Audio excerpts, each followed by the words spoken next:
Hello friends, welcome back to my channel. परीक्षा पर official में आपका स्वागत है। आज हमारी प्रतिशत की 6वीं क्लास है।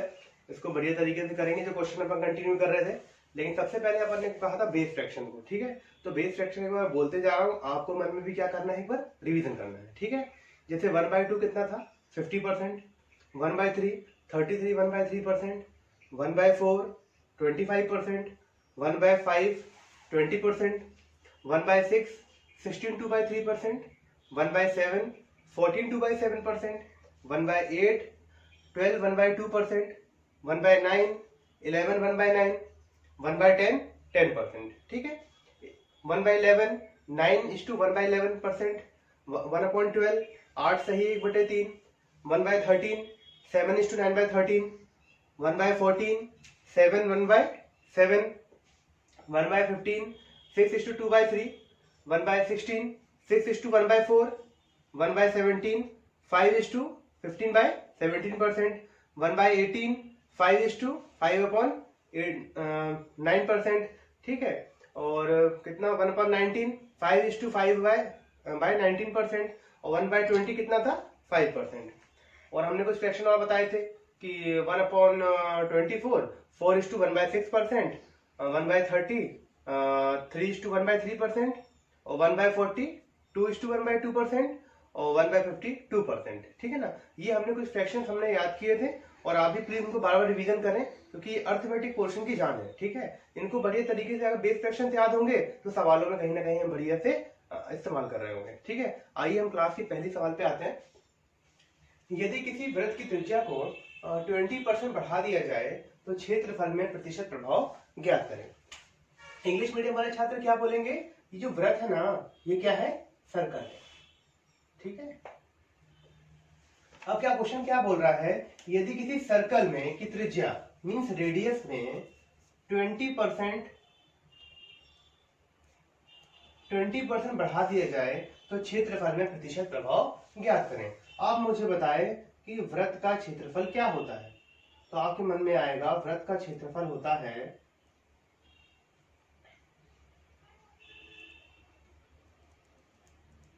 पाई आर स्क्वायर, ठीक है। अब बोल रहा है त्रिज्या कितनी बढ़ा दी गई है 20%। तो मुझे बताएं जल्दी से कि 20% कितना होता है। तो आप कहेंगे 1/5, ठीक है। अगर त्रिज्या पहले 5 थी तो 20% बढ़ के कितनी हो गई, 1 बढ़ गई। तो त्रिज्या जो पुरानी थी वो तो 5 थी, लेकिन जो नई त्रिज्या आई है, नया रेडियस आया है, वो कितना हो गया है 6। अब क्षेत्रफल निकालना है हमको, तो क्षेत्रफल फॉर्मूला क्या लिखा रखा है, पाई आर स्क्वायर। तो एरिया बराबर pi R square ratio pi R square, है ना। तो पुरानी रेडियस 5 थी, 5 का स्क्वायर 25 पाई। और नया रेडियस कितना है 6 का स्क्वायर 36 पाई। अंतर निकालेंगे तो कितना आएगा, ये आ जाएगा हमारा 11 पाई। किस पे, 25 पाई पे। और गुणित 100% में निकालना है, ध्यान 100 से गुणा कर देंगे। तो पाई से पाई क्या हो गया, कैंसिल। 25 चौके 100, कितना आंसर आ गया 44%। क्या होगा, क्षेत्रफल क्या हो जाएगा, बढ़ जाएगा। अब सवाल ये आता है कि बार बार हमें क्या है पाई लिखने की जरूरत है। तो हम ये कहेंगे, आप मुझे बताइए पाई वैल्यू लिखने की जरूरत है अपन की नहीं है। तो आप कहेंगे क्यों क्यों जरूरत है। देखो अब यहाँ पे क्या है, अगर आप सर्कल छोटा भी हो अगर, तो यहाँ अगर पाई की वैल्यू, जो पाई की वैल्यू यहाँ होगी वो बड़े सर्कल में भी पाई की वैल्यू क्या होगी, सेम होगी। चाहे इससे और बड़ा सर्कल होगा तो भी पाई होगी, चाहे छोटा सर्कल होगा तो भी जो पाई की वैल्यू है वो सब में क्या रहेगी, कांस्टेंट रहेगी। और जो कांस्टेंट वैल्यू होती है वो कभी कंपैरिजन में यूज नहीं होती, ठीक है ना।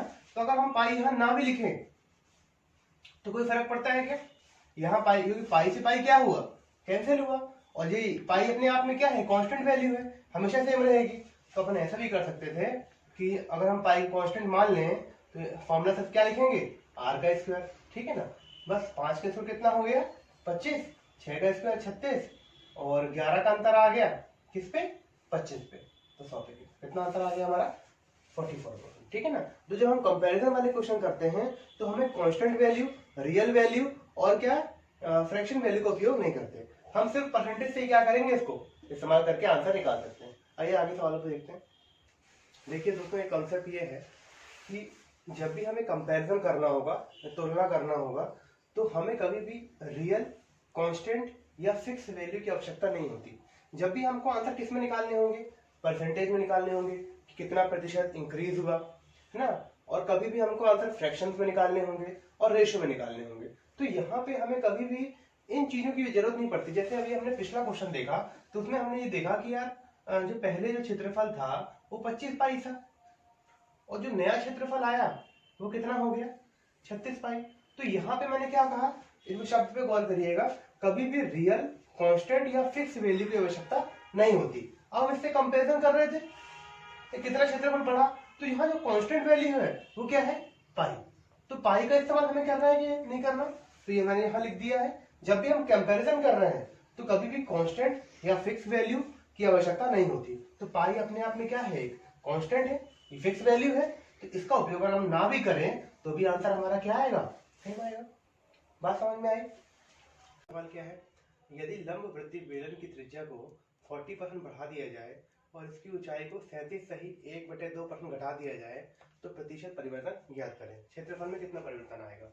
तो आप मुझे बताइए कि वॉल्यूम ऑफ सिलेंडर है ना, वॉल्यूम ऑफ सिलेंडर का फॉर्मूला क्या है, बेलन का आयतन का फॉर्मूला है पाई r स्क्वायर h। ठीक है, अब देखो यहाँ भी हमें कंपैरिजन करना है। बोल रहा है कि अगर त्रिज्या कितनी 40% बढ़ा दी जाए और ऊंचाई इतनी घटा दी जाए तो क्षेत्रफल में प्रतिशत परिवर्तन ज्ञात करें। तो अब बताइए यहाँ पाई का यूज है कि नहीं। मैंने अभी बताया पिछले उसमें कि क्या, जब भी कांस्टेंट वैल्यू होगी उसका हमारे प्रतिशत पे कोई फर्क नहीं पड़ना, तो हम पाई को क्या कर सकते हैं, यहाँ पे कैंसिल कर सकते हैं। ठीक है, अब बोल रहा है कि 40% त्रिज्या बढ़ा दी जाए, तो 40% कितना होता है, 2/5। अगर त्रिज्या पहले 5 थी तो नई त्रिज्या कितनी आ गई, ये आ गई 7। ठीक है, अब बोल रहा है कि उसकी हाइट कितनी कम कर दी जाए, 37 सही 1/2%, और 37 सही 1/2% कितना होता है, तो आप कहेंगे 3/8। ठीक है, अगर 8 हमारी पहली जो ऊंचाई थी तो 3 बढ़ा दी, कितनी हो गई 11, तो 8 से हो गई 11। लेकिन फॉर्मूला अगर हम चेक करें तो फॉर्मूले में क्या लिखा है, r²h, मतलब r कितने बार करना है, 2 बार। तो 5 के साथ हमने एक बार कर दिया, एक बार फिर कर देंगे। देखो फॉर्मूला ये है ना, r² मतलब 2 बार r और 1 बार h। ठीक है, तो हमने यहाँ पे h कर दिया है, तो हम क्या कर देते हैं, यहाँ r कर देते हैं। r कितना है, 5 से 7। ठीक है, अब मल्टीप्लाई करते हैं, घटा दी जाए, एक सेकंड, यहाँ क्या बोल रहा है, जो हाइट है ना वो 37 सही 2% घटा दी जाए। तो घटा दी जाए मतलब कितना, 3 घटा दिया, कितनी हो गई, 5 हो गई। यहाँ पे लिखा घटा दी जाए, तो शब्द देखना मैं बढ़ा दिया था। तो हाइट जो है ना वो 8 से कितनी, 37 सही 1/2% घटा दी जाए, मतलब कितना, 3 घटा दिए, कितना हो गया, 5 हो गया। अब देखो कैंसिल करते हैं, कैंसिल करने के लिए अपन ये 5 से ये 5 कैंसिल कर सकते हैं। ठीक है, अब इसको मल्टीप्लाई कर लेते हैं, अब और चीज तो कैंसिल हो नहीं रही है इससे, तो 5 8 सा 40 और 7 7 सा 49। तो कितना बढ़ा दिया, 9 बढ़ गया आयतन किस पे, 40 पे, तो 100 पे कितना। अब जल्दी बोलिए, 1/40 कितना होता है, 2 सही 1/2, 1/40 होता है 2 सही 1/2%। कितना गुना निकालना है, 9 गुना, तो 9/40 18, 4 दूनी 8, है ना, तो कितना हो जाएगा, 4 दूनी 9, मतलब 9 9 दूनी कितना हो जाएगा, 18, 2 2 4 2 8 1, मतलब कितना आंसर आ गया, 22 सही 1/2%। ठीक है, तो कितना आयतन परिवर्तन चेंज आ गया, 22 सही 1/2%। ठीक है, देखो सवाल क्या है, यदि किसी संख्या को 3/5 के स्थान पर 7/4 से गुणा कर देते हैं तो परिणाम में प्रतिशत परिवर्तन ज्ञात करें। अब यहाँ भी क्या याद करना है, परिणाम में प्रतिशत परिवर्तन ज्ञात करना है। तो यहाँ पे कोई हमें रियल वैल्यू जरूरत पड़ेगी क्या, नहीं जरूरत पड़ेगी। अब सवाल क्या बोल रहा है, यदि किसी संख्या को, संख्या नहीं पता हमको, 3/5 के स्थान पे 7/4 से गुणा, मतलब करना इससे था गुणा, लेकिन कर किससे बैठा, 7/4 से। ठीक है, अब दिक्कत क्या है कि वो संख्या भी हम एक ज्ञात कर लेते हैं, तो यहाँ पे हमें कोई रियल संख्या की जरूरत तो है नहीं, अपने मन से कुछ भी मान लीजिए, है ना। तो हम क्या मानेंगे जो इजी होगा हमारे लिए, तो 5 चौके 20, एलसीएम जो निकालते हैं अपन, 5 और 4 का एलसीएम कितना आएगा, 20, तो इससे गुणा कर देते हैं, ये हो गया 20। ठीक, अगर गुणा करना था इससे, लेकिन कर किससे बैठा, 7/4 से, तो बोल रहा है परिणाम में कितना परिवर्तन आएगा, तो 5 चौके 20, मतलब आंसर आता है उसका 12, लेकिन आ कितना गया 35। बात समझ में आई?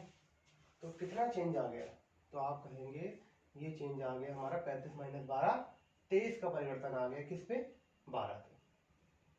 कि अगर वो 3/5 से गुणा करता, 3/5 से गुणा करता तो आंसर ये इतना आता, लेकिन 7/4 से मल्टीप्लाई किया तो संख्या इतनी आ रही है, तो कितना कितना चेंज आ गया 23 का, किस पे, पहले वाले पे 12 पे, तो 100 पे।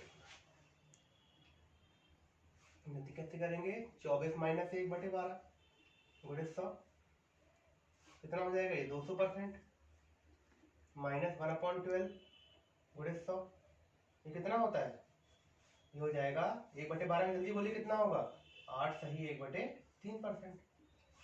तो माइनस करेंगे इसको, क्या मान लेते हैं 9, तो 191 3, और कितना काम है 3 से, एक कितना काम है 3 से 2, तो आंसर कितना आ जाएगा 191 2:3। Option number. यदि किसी संख्या को 5/3 के स्थान पे 3/5 से गुणा कर देता है तो परिणाम में प्रतिशत परिवर्तन ज्ञात करें। मतलब करना उसको गुणा किससे था, 5/3 से, लेकिन कर किससे बैठा, 3/5 से। तो यहाँ कोई संख्या माननी पड़ेगी हमको, कोई संख्या रही होगी, वो संख्या बेहतर मानने से अच्छा क्या है कि आप 5 दिन का एलसीएम ले लीजिए। तो मान लेते हैं वो संख्या क्या है हमारी 15 है, और यहाँ भी क्या है 15। और ऐसा नहीं कि आपको 15, आपको जो मर्जी आए मान सकते हैं, ठीक है, लेकिन 5 दिन का अगर एलसीएम लेंगे तो बेहतर वो कैंसिल हो जाएगा, ठीक है। तो 3 5 × 15 कितना आ गया 25, 5 3 × 15 कितना आ गया 9 आ गया, ठीक है। अब मतलब आंसर हमारा कितना आना था, आंसर हमारा 25 आना था, लेकिन कम देखो इससे मल्टीप्लाई किए जब आपने 3/5 से, तो आंसर क्या आ गया हमारा 9 आ गया। तब बोल रहा है कि कितना परिवर्तन आ गया, है ना। जब इसको माइनस करेंगे तो कितना आएगा 16 का परिवर्तन आएगा, किस पे 25 पे, तो 100 पे देखना, तो 25 चौके 100, 16 4 × 64%, ठीक है।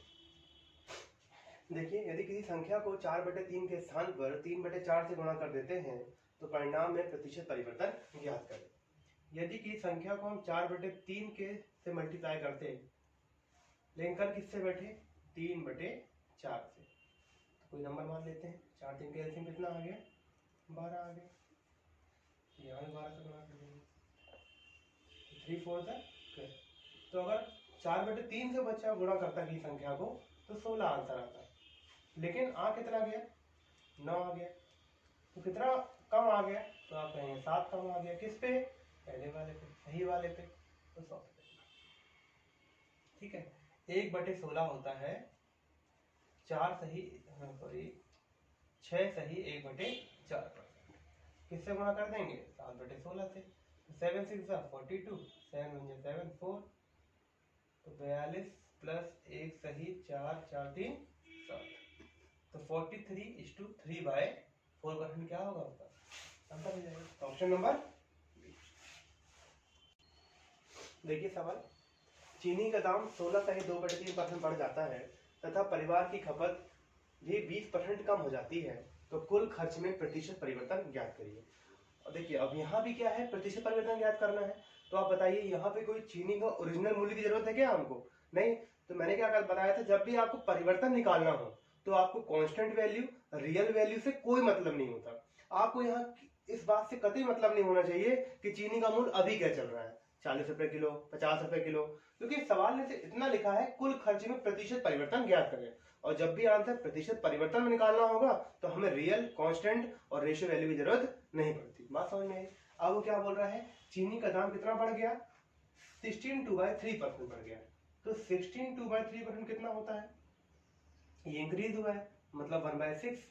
अगर पहले शक्कर का भाव ये मान लें चीनी, ठीक है, और अभी वाला न्यू रेट ऑफ चीनी, ठीक है, नया रेट, ठीक है। अगर पहले रेट ये था इसको ऐसा लिख लेते हैं,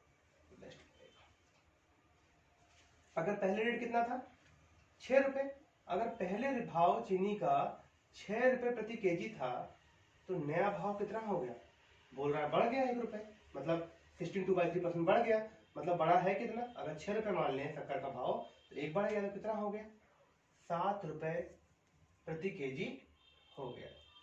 तो ये हो गया हमारा शक्कर का भाव प्राइस। ठीक है, अब अगला क्या लिखा है, यदि परिवार, ऑब्वियस सी बात है, अब प्राइस बढ़ गए हैं तो जो इसकी कंजप्शन है वो क्या हो गया, कम हो गया। खपत जो है उसे बोलते हैं कंजप्शन, हिंदी वाले बोलेंगे इसे खपत। तो खपत कितनी कम हो गई, तो आप कहेंगे 20% कम हो गई। तो 20% कितनी होती है 1/5, मतलब अगर पहले वो आप बच्चा, पहले परिवार 5 किलो खाता था, अब कितना खाने लग रहा है, कम 4 किलो खाने लग रहा है। तो एक्चुअल में बोल रहा है कि कुल खर्च में कितना परिवर्तन आया, तो पहले 6 रुपए प्रति किलो ले रहे थे तो 5 किलो खा रहे थे तो 30 रुपए खर्चा आ रहा था, लेकिन अब क्या हो रहा है 7 रुपए हो गई है तो 4 किलो खा रहे हैं, तो कितने रुपए खर्चा आ रहा है, मात्र 28 रुपए। तो उन्होंने अपने खर्चे से 2 रुपए बचा लिया, किस पे, 30 रुपए पे। तो 100 पे कितना, अब जल्दी बोलिए, 1/30 कितना होता है, 3 सही 1/3%, 2 से गुणा कर दीजिए तो कितना आ जाएगा 6 सही 2/3%। क्या किया उन्होंने, अपनी खपत से कम मिला दी। ठीक, देखिए किसी नगर की जनसंख्या 1,89,000 है, जिसमें 4/9 लोग पुरुष हैं तथा अन्य महिलाएं हैं और 50% पुरुष विवाहित हैं। ठीक है, तो हमें क्या क्या निकालना है, परसेंट विवाहित जनसंख्या ज्ञात करना है और परसेंट विवाहित महिला ज्ञात करना है। तो देखिए आंसर हमें किस फॉर्म में निकालना है, परसेंटेज के फॉर्म में निकालना है। और हमने फिर से रिपीट कर रहा हूँ, जब भी हमको आंसर परसेंट के फॉर्म में निकालना होगा ना, प्रतिशत चेंज निकालना होगा, तो हमें रियल वैल्यू की जरूरत नहीं है। तो हम इसको यूज नहीं भी करें तो भी हमारा आंसर क्या आएगा, सेम आएगा। ठीक है, अब देखो क्या बोल रहा है, 4/9 लोग पुरुष है। अगर टोटल नगर की जनसंख्या कितनी है, दे रखा है यहाँ पे 4/9 लोग। ठीक है, तो ऐसा करो 4/9 जो है ना, बोल रहा है मेल है पूरी पॉपुलेशन में, मतलब पूरी पॉपुलेशन जो है टोटल पॉपुलेशन अगर 9 मान ली हमने, तो जिसमें पुरुष हैं मेल हैं 4/9 है। अगर 9 पुरुष हैं, सॉरी, अगर 4 पुरुष हैं तो महिलाएं कितनी होंगी, आप बताओ, 9 - 4, महिलाएं कितनी होंगी 5। बात समझ में आ रही है ना, ये लिखा हुआ है यहाँ क्वेश्चन पे, 4/9 लोग क्या है, पुरुष हैं तथा अन्य महिलाएं। अब देखो आगे क्या लिखा है कि 50% पुरुष जो है ना विवाहित है। अगर 4 पुरुष हैं तो 4 का 50% कितना होगा, 2, मतलब 2 पुरुष क्या है, विवाहित है। ठीक है, मैरिड है। तो ये बात तो है कि अगर 2 पुरुष विवाहित हैं तो महिलाएं 5 हैं, तो 2 महिलाएं भी क्या होंगी, विवाहित होंगी। तो यहाँ 2 महिलाएं भी क्या हो गई, विवाहित हो गई, और बची कितनी यहाँ पे 3 महिलाएं। ठीक है, अब देखो क्या बोल रहा सवाल पे, परसेंट विवाहित जनसंख्या ज्ञात करिए। तो 2 पुरुष विवाहित हैं तो वो 2 महिलाएं तो विवाहित होंगे, तो कितने पॉपुलेशन हो गई 4। अब 4 लोग विवाहित हैं, पूरी पॉपुलेशन कितनी है 9, तो 9 से डिवाइड कर देंगे, गुणा 100 करेंगे, कितना आएगा 1/9 होता है 11 सही 1/9, तो 4 से गुणा करेंगे कितना आएगा 44 सही 4/9% पॉपुलेशन क्या है, विवाहित है। तो इसका आंसर क्या आ जाएगा 44:4/9%। ठीक है, अब आगे क्या बोल रहा है, परसेंट विवाहित महिला ज्ञात करें। अभी मैंने बताया कि 2 पुरुष विवाहित थे तो 2 महिलाएं भी विवाहित थी, तो 3 बच गई थी। तो अगर 2 विवाहित हैं तो क्या लिखा है, परसेंट विवाहित महिला ज्ञात करिए, कि 2 विवाहित महिलाएं कितनी टोटल 5 महिलाएं, 2 मैरिड है किस पे 5 पे, तो 100 पे कितना आएगा 40% महिलाएं क्या है, विवाहित है। तो आंसर क्या आ जाएगा यहाँ पे 40%। देखते हैं सवाल कि ट्रेन में उतने ही डब्बे हैं जितने ही प्रत्येक डब्बे में सीट। ठीक है, एक डब्बे में 25 व्यक्ति बैठते हैं जो उसकी क्षमता का 71 सहित 3/7% है। ठीक है, तो अधिकतम यात्रियों की संख्या ज्ञात करें यदि 20% स्थान हमेशा रिक्त रहे। ठीक है, अब वो इसमें मेन पॉइंट क्या लिखा है, ट्रेन में उतने ही डब्बे हैं जितने की प्रत्येक डब्बे में सीट, मतलब जितनी कैपेसिटी है यात्रियों के बैठने की, उतने ही क्या है, वैगन है, मतलब डब्बे है। ठीक है, बात समझ में आई। अब वो बोल रहा है कि एक डिब्बे में कितने व्यक्ति बैठे हैं, 25 व्यक्ति बैठे हैं, जो उसकी कैपेसिटी का 71 सही 3/7% है। मतलब कैपेसिटी का 71 सही 3/7% बराबर 25 बोल रहा है ना। अब इसको सॉल्व करते हैं तो हमें पता है कि 1/7 कितना होता है, जल्दी बोलिए। तो आप बोलेंगे 14:7%। तो 5/7 कितना होगा, 14 5 70, 5 2 10 बटे 7, 70 प्लस 1 सही 3/7%। कितना आ गया, 71 सही 3/7%। बात समझ में आई। मतलब एक्चुअल में क्या है, कैपेसिटी का 5/7 बराबर है किसके, 25 के। कैंसिल करेंगे, 5 5 25, तो कैपेसिटी कितनी हो गई, 35। बात समझ में आई। मतलब जो ट्रेन की कैपेसिटी आई है ना, मतलब एक डब्बे में कितने लोग बैठ सकते हैं, वो कितने आए हैं, 35। अब यहाँ पहले ही बोल रखा है जितनी कैपेसिटी उतनी ही क्या है, वैगन है। मतलब डब्बे जो होंगे वो भी कितने हैं, 35 हैं। बात समझ में आई। ये भी हमें लिख लिया, कैपेसिटी वैगन आ गए। अब वो क्या बोल रहा है, अधिकतम यात्रियों की संख्या ज्ञात करें यदि 20% स्थान हमेशा रिक्त रहे। तो यार कैपेसिटी 35 की है और 20% क्या हमेशा रिक्त रहेगा, तो 20% कितना होता है, 1/5। अगर 5 यात्री बैठ रहे हैं तो एक क्या है, रिक्त रहेगा, मतलब 4 बैठेंगे। 5 जो बैठने की क्षमता है, लेकिन उसका 20% खाली रहेगा। तो बैठने की क्षमता है कितने, 35। 35 वैल्यू किसकी, 5 की, चाहिए हमें किसकी, 4 की। तो कितना आगे, 5 7 35, 7 4 28। मतलब जो लोग बैठ रहे हैं एक डब्बे में 28 लोग बैठते हैं। ठीक है ना। और कितने वैगन हैं टोटल, 35। अब क्या याद कर रहा है, यात्रियों की संख्या याद कर, मल्टीप्लाई कर दीजिए इससे, कितना आएगा, 35 गुणे 28। मल्टीप्लाई करेंगे, 40 4 24 28 और 10 1 7 है ना। मतलब आंसर कितना आएगा, 980 लोग क्या कर सकते हैं, बैठ सकते हैं। ठीक है। तो सवाल यह है कि एक व्यक्ति 10 मिनट में 20 पंक्तियां टाइप करता है, लेकिन प्रत्येक पंक्ति में 8% खाली स्थान छोड़ता है। तो 40 पंक्तियों वाले 23 पेजों को वह कितने समय में टाइप करेगा यदि वह अब पहले का 25% अतिरिक्त खाली स्थान छोड़ता है। तो आप बताइए, यहाँ पे एक जो मेन लाइन लिखी है क्या लिखी है, 10 मिनट में 20 पंक्ति टाइप कर रहा है। 10 मिनट में 20 पंक्ति है ना, 20 पंक्ति, मतलब 1 मिनट में 2 पंक्ति पर मिनट है। ऐसा आ सकता है, 20/10 कर देंगे, 20/10 है ना। तो ये आएगा दो, मतलब 1 मिनट में 2 पंक्ति टाइप कर रहा है। अब आगे क्या लिखा है, लेकिन प्रत्येक पंक्ति में 8% स्थान खाली छोड़ता है। अगर वो एक मिनट में 2 पंक्ति टाइप करता है, लेकिन 2 पंक्ति टाइप करने में क्या है, वो 8% स्थान खाली छोड़ रहा है। अगर हम ये मान लें कि जो अपने आप, ये मान लें पेज है पूरा, तो पेज अपने आप में क्या है, 100% है। ठीक है, तो 100% लाइन होगी, लेकिन वो 8% खाली स्थान छोड़ रहा है। मतलब वो लिख कितने परसेंट पे रहा है, मात्र 52 पे लिख रहा है, मतलब 92 पे लिख रहा है। इसका 8% कम कर देंगे, कितना हो जाएगा, 8% कितना होगा, 8 लाइन 8% कम कर दीजिए, तो कितने पे काम कर रहा है, मात्र वो 92% पे। मतलब 1 मिनट में वो मात्र इतना टाइप कर पा रहा है। ये तो लिखा ही हुआ है। ठीक है। अब आगे क्या बोल रहा है, 40 पंक्तियों वाले 23 पेजों में, मतलब कितने पंक्तियों वाले, 40 पंक्तियों वाले 23 पेज हैं। ठीक है। अब 1 मिनट में इतना इतना काम कर रहा है ये,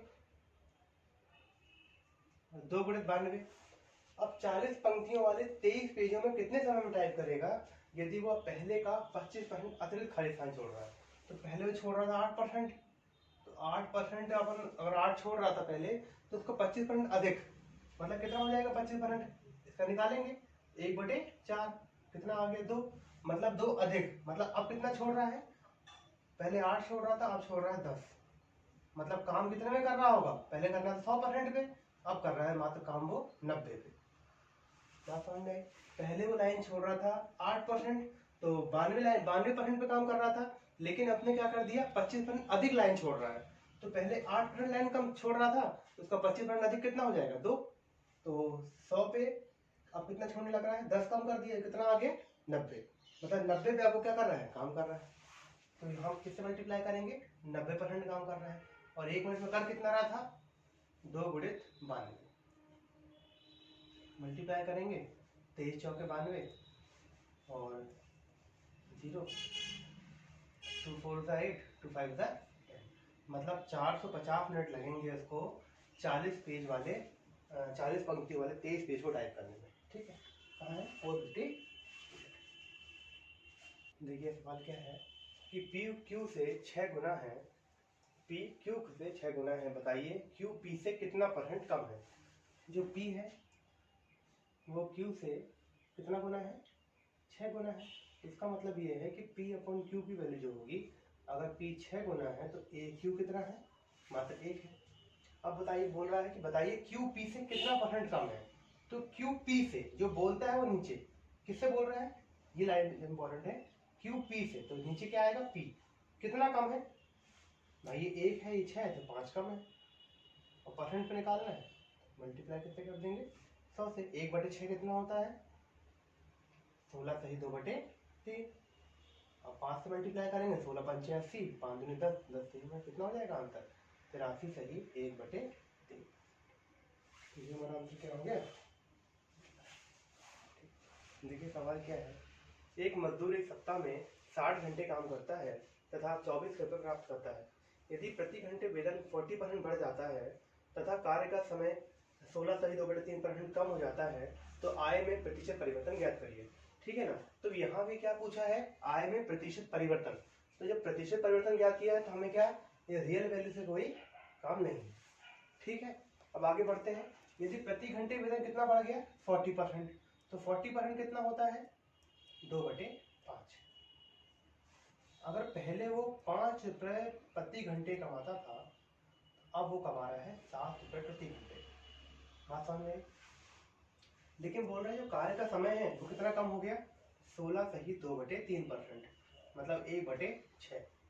तो पहले जब वो 6 घंटे काम करता था, तब वो सिर्फ 5 घंटे काम कर रहा है। तो बताइए आय में कितना परिवर्तन आया, तो पहले 5 के हिसाब से काम किए पर घंटे 6 घंटे, तो बनता 30 रुपये बनता था, 7 के हिसाब से 5 घंटे कितना हो गया 35, फिर भी इसके 5 रुपये क्या हो गए इनकम में इंक्रीज हो गया, किस पे 30 पे, तो 100 पे कितना है 1/6, 1/6 मतलब 16 सही 2/3% का इनकम में क्या हो गया इंक्रीज। नंबर ठीक है। देखिए सवाल क्या है कि B + C + D A के 460% वो है, ठीक है ना, इंक्रीज है। मतलब कैसे कहेंगे इसको, अगर B + C + D जो है ना बराबर कितना % है 460% ऑफ A, मतलब A जितना कमाता है उसका 460% है। तो कैसे निकालेंगे आप 460% को, तो आप तोड़ लेंगे दो भागों में इसको, एक है 400, ये 60 है, तो अपने आप में कितना हो गया 400/100, मतलब कितना हो गया 4, भी 60% है, तो 20% कितना होता है 1/5, तो 60%, 20 दिया 60, मतलब 3 ऐसा 20% होता है 1/5, तो 3 से मल्टीप्लाई कर दिया, तो कितना हो गया 60, मतलब 3/5। ठीक है, तो कितना हो गया, एलसीएम लेंगे 5 चौके 20, कितना हो गया 23/5। इसका मतलब ये अगर नीचे हम ए ले आए, इसका मतलब ये अगर 23 कमाता है तो ए कमाता है मात्र 5, मतलब 5 का 460% कितना है 23। ठीक है, अब आगे आते हैं।